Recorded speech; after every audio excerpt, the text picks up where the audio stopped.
Warning: disturbing content. Viewer discretion is advised.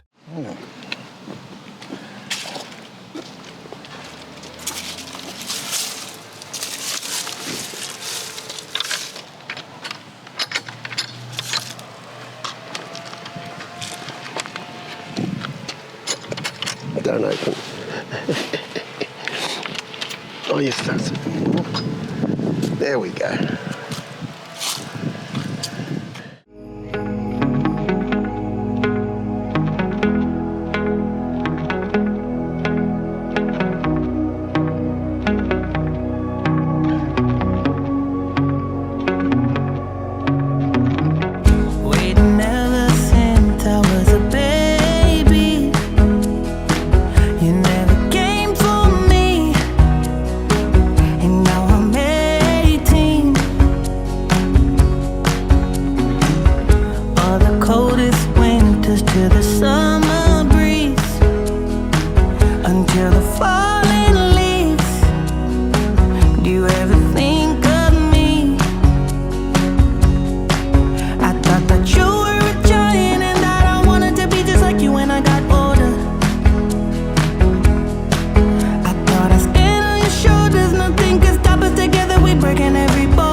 Well, Keny, it's a long time since we've had that talk out at Yarra Bay.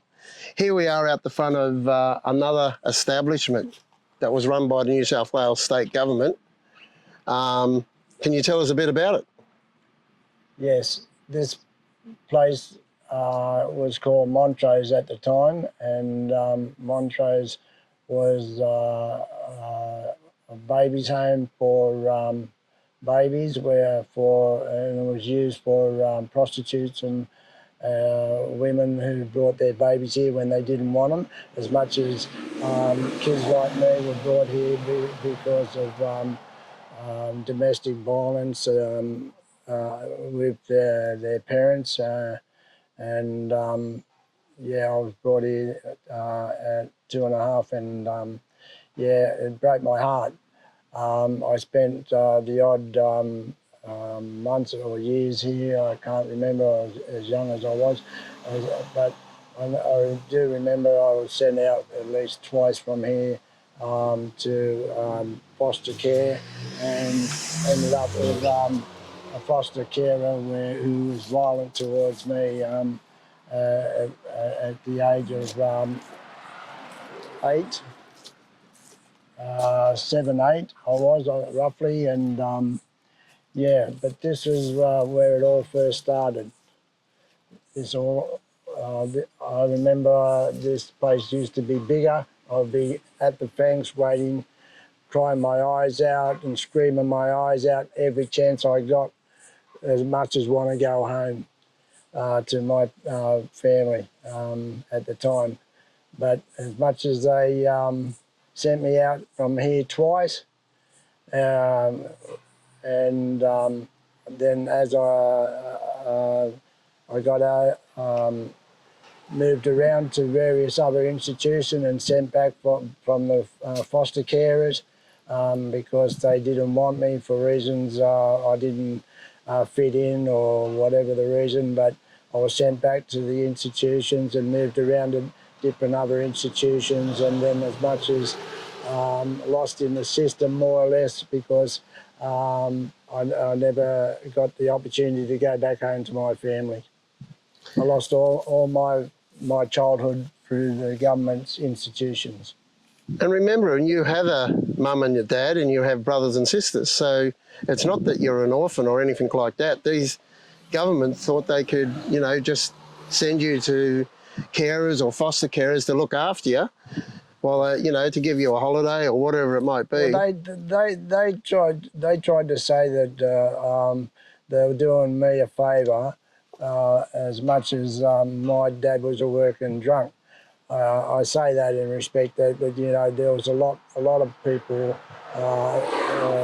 kids, parents who who drank and had domestic violence back then, and even today they still have it with young kids. And this is a problem that can only be dealt with by the families, not by the government. The government in taking kids away from their families only makes life more difficult and complicated for the child.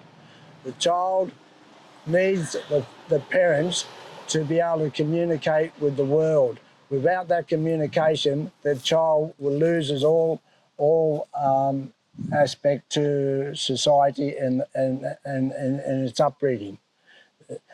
This is something that should never be done to anybody's kids.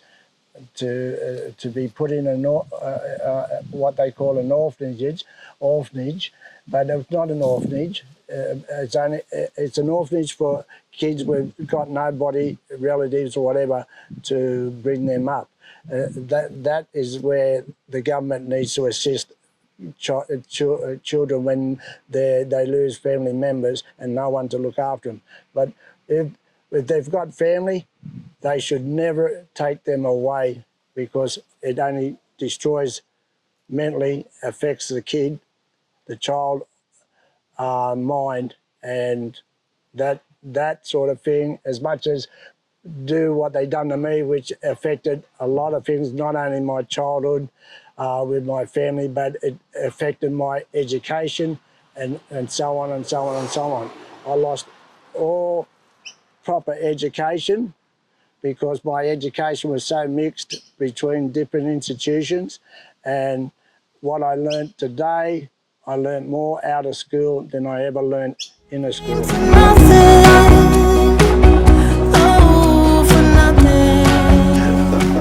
complain because it goes to the city and, you know, the train is It's very close. Yeah, very close to but transport, it's isn't not it? good for us. Have you bought it off the government? Did you buy this off the government? No. No, it was someone else's before. No, the land was part of this. Yeah. Oh, yeah, it went right down. subdivided. My brother said it went right down to the... They It went to the subdivided. corner, Yeah, when I Over the bought whole these, yard. those houses, they were not and there was a pathway coming Yeah, here. yeah.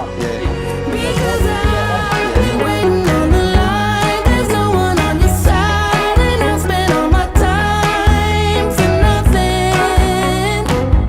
Oh, for nothing.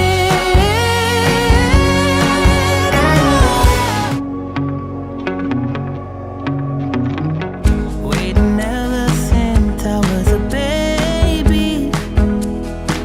You never came for me. And now I'm 18. All the coldest winters to the summer breeze, until the fall